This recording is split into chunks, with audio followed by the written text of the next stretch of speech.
Time পায় না। বলো তো ধরবো? প্লিজ ধরো। সত্যি 100%। মন থেকে বলছো? উফ। হ্যাঁ বুটা বল। হ্যাঁ আদনান, আদনান, তিশা তো অ্যাটেম্প টু সুইসাইড। কি কি? আরে হ্যাঁ, হাসপাতালে নিয়ে যাচ্ছি। খালামণি খালুজানকে কিছুই জানায়নি, জানালে অনেক বিপদ হয়ে যাবে। আরে যে ওই কমফোর্ট হাসপাতালে। আমি আসছি, আমি এক্ষুনি আসছি। ঠিক আছে। আমাকে এক্ষুনি যেতে হবে।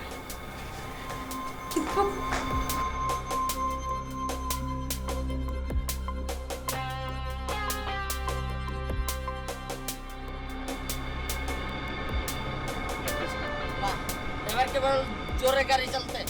ড্রাইভার সাহেব জোরে চালান না। হ্যাঁ জোরে।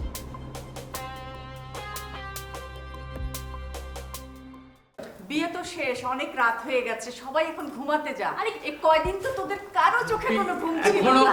টুকো গাড়ির চাবি দে। গাড়ির চাবি দে। কি রে, এত রাতে গাড়ি চাবি দিয়ে তুই কি করবি? মা, তিশা সুইসাইড করার চেষ্টা করেছে। কি? ইয়েস, হাতের রক কেটে ফেলেছে। আমি জানতাম, আমি খুব ভালো করেই জানতাম এমন একটা কাজ হইব। ওফো, এখন এসব কথা বলার টাইম নেই, আমাকে হাসপাতালে যেতে হবে। চাবি দে। তুই এত রাতে কেন হাসপাতাল? না না, ঘরে নতুন না। মা, this is an emergency case. যত ইমার্জেন্সি হোক, আমার ঘরে নতুন বউ যাস নে।